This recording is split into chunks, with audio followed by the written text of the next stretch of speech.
Wind cut across the wooden platform like a blade sharpened by regret, carrying with it the hiss of steam and the weight of choices that could no longer be delayed. And Clara Whitmore stood there with her gloved hands trembling despite herself, the hem of her blue dress brushing against travel dust, her small valise heavy not with belongings but with fear, because this was not how she had imagined the end of her long journey west, not after months of letters and promises, not after trading certainty for hope. Yet here she was facing a man she barely knew and a life that felt suddenly too large to step into. And when she spoke, her voice cracked as she said, "You can send me back." Because that was easier than admitting she was terrified of staying, easier than admitting she had already started to care. And the man before her, Caleb Hart, did not answer right away. Because Caleb was a man shaped by loss and silence, a widowed cowboy whose life had been reduced to survival and duty, whose hands were rough from rains and fences and whose heart had been locked away since the day his wife was buried beneath a cottonwood tree. And he held his son on his hip, a small blond boy named Eli, whose fingers curled into his vest like roots refusing to let go. And it was Eli who reached out first, his tiny arm stretching toward Clara with innocent certainty, as though children could see truths adults spent lifetimes avoiding, and the world seemed to pause in that moment. The men watching from a distance, the train breathing behind them, the future hanging between them like a held breath. And Clara felt something in her chest break open, because no letter had prepared her for the ache of a child choosing her before she had chosen herself.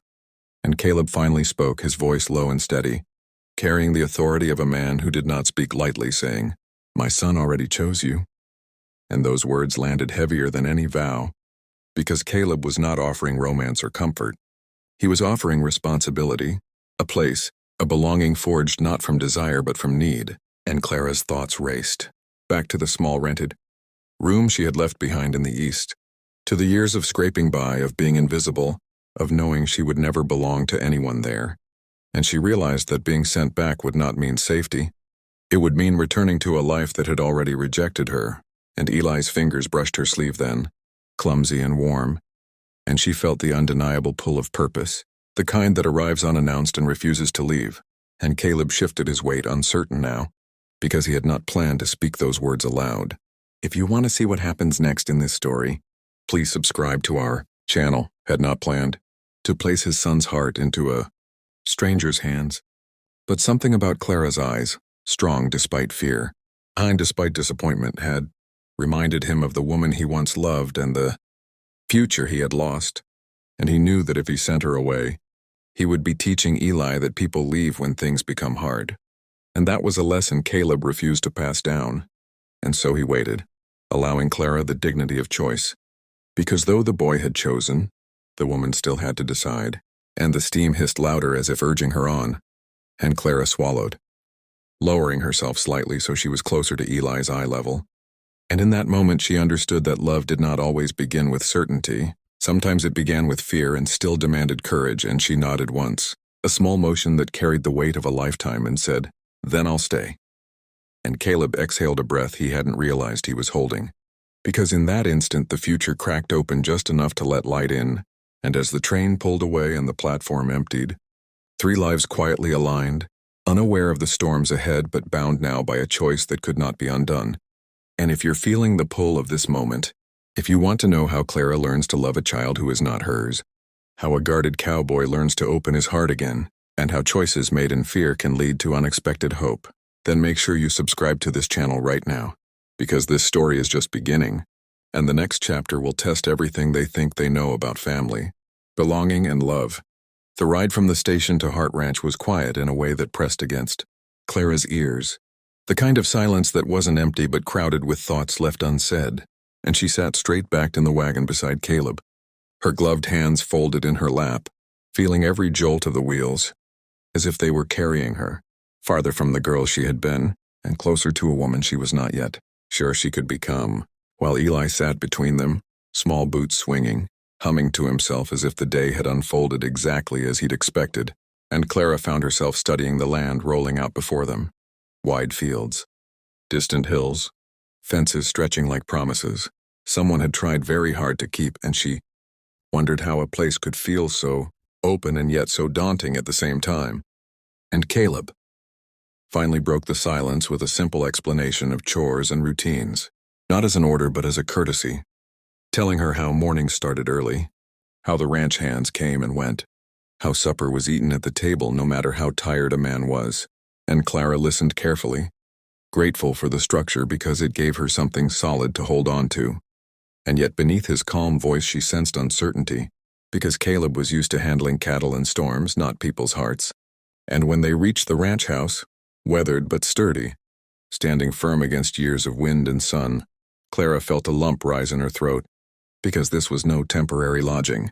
This was a place meant to last, and inside the house smelled of wood smoke and soap, lived in but lonely, and she noticed how Eli's laughter echoed just a little too loudly against the walls, as though the house itself had been waiting to hear it again. And Caleb showed her the room that would be hers, simple and clean with a quilt folded neatly on the bed, and he hesitated at the doorway, clearly unsure what words were appropriate, finally settling for honesty when he said she could take time to adjust, that nothing would be forced, that this arrangement was meant to help them all, and Clara nodded, because she understood that what he was offering was safety without pressure, and that kind of respect was rarer than gold. And later that evening, as supper was shared with few words but quiet glances, Eli spilled water and laughed, and Clara instinctively reached to help him. And Caleb watched closely, something in his chest tightening, not with fear but with hope. Because she didn't scold or flinch, she simply smiled and guided the cup back upright. And it struck him then how natural she seemed in a role neither of them had named yet.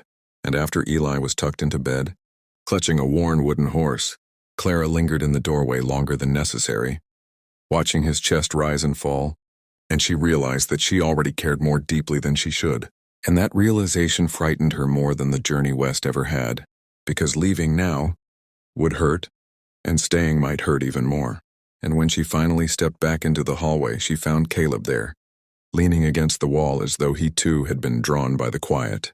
And for a moment they stood facing one another, the air heavy with things neither knew how to say, until Clara thanked him, not for the room or the food, but for trusting her, and Caleb nodded once deeply, because trust was not something he gave lightly.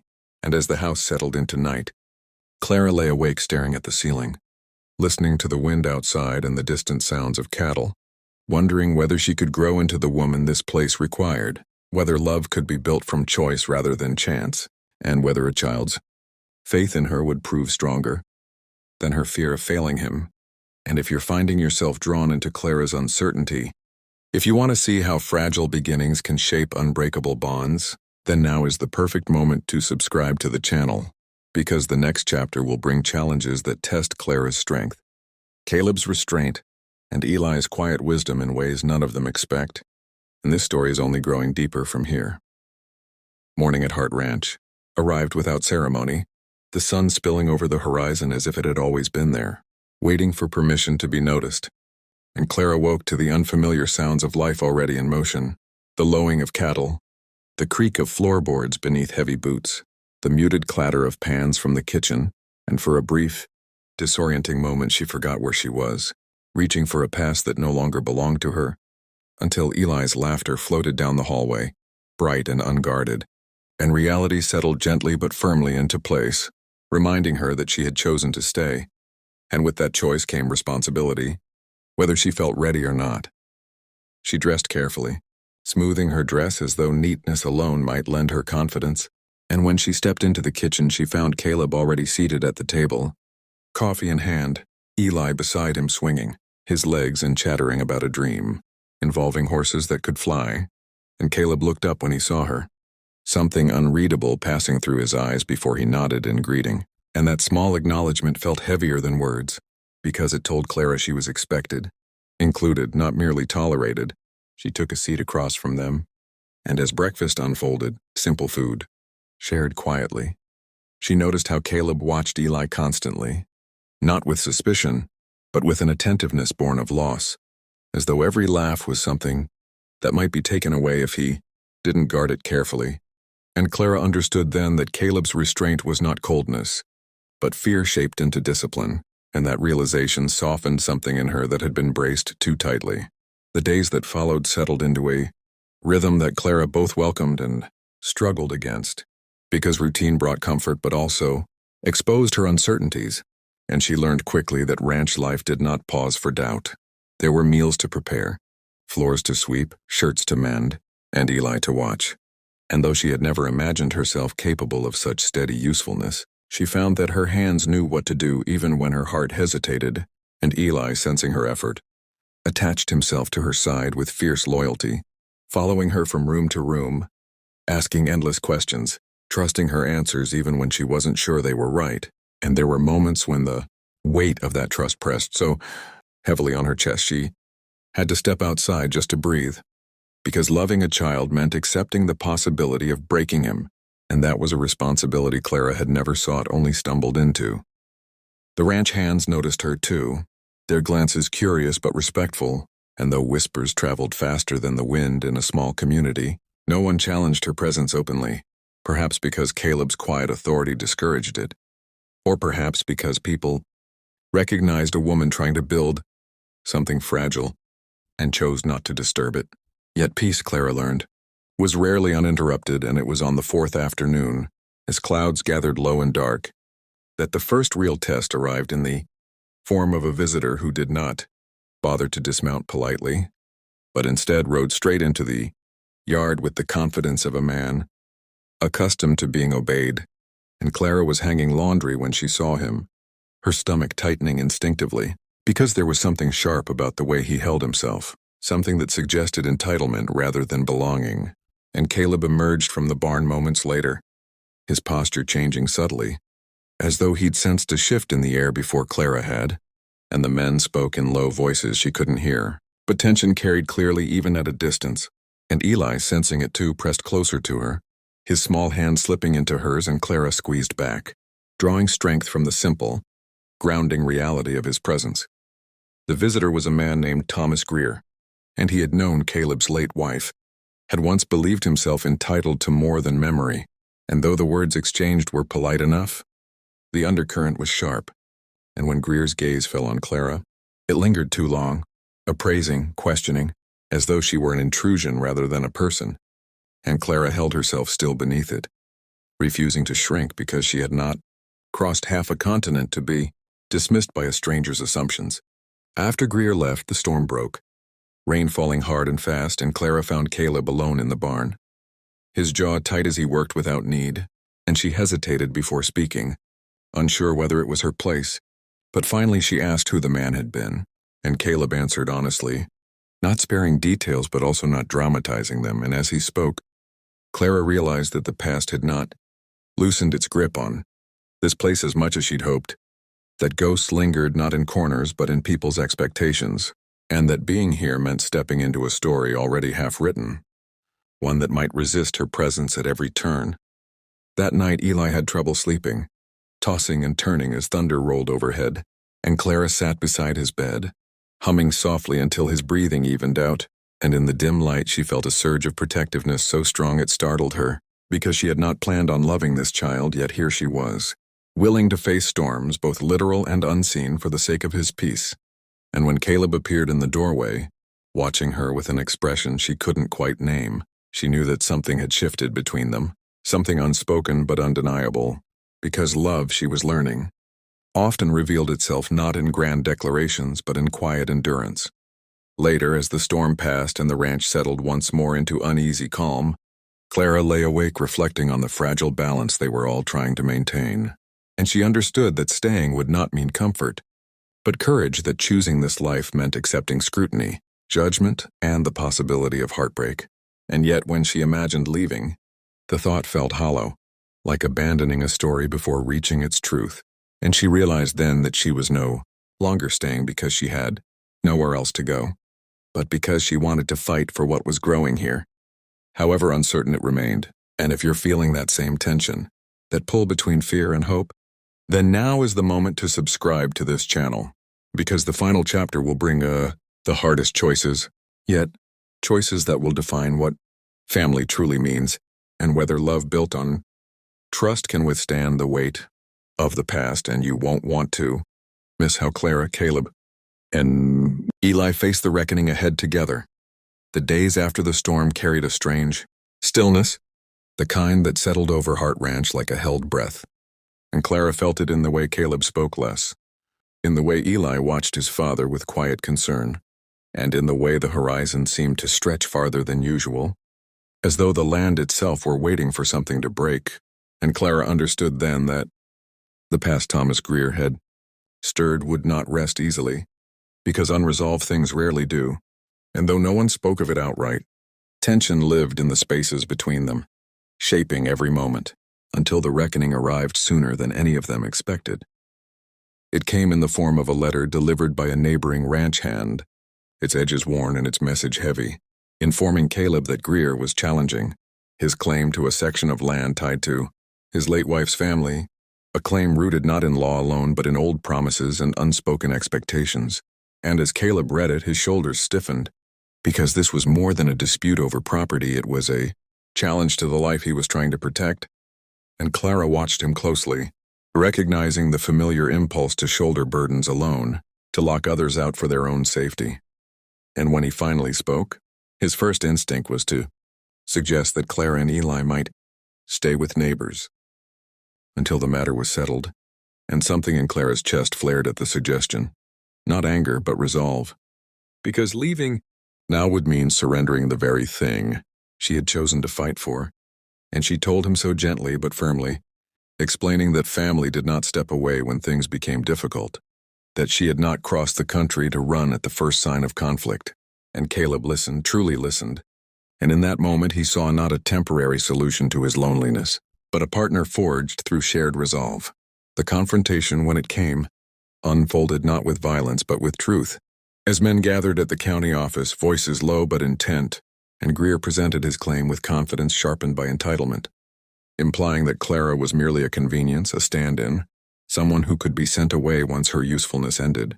And those words struck deeper than any insult Clara had known, because they reduced her choice to accident rather than courage. And before Caleb could respond, Eli spoke, his small voice cutting through the room with clarity only children possess, saying simply that Clara was his family. And the room fell into stunned silence, because no argument could outweigh that truth. And Clara felt tears threaten but held them back, standing tall beside Caleb as he placed a steady hand on his son's shoulder. And in that gesture the past finally loosened its grip, because the future had spoken, and it was stronger than memory.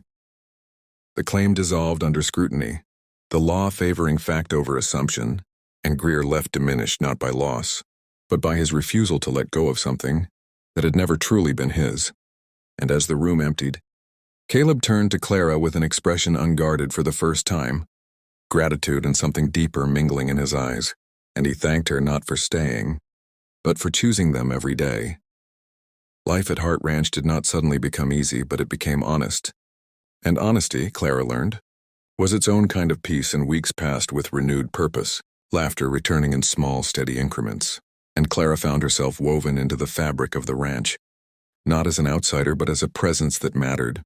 And when Caleb finally spoke of his late wife, he did so without bitterness, acknowledging love without being trapped by it.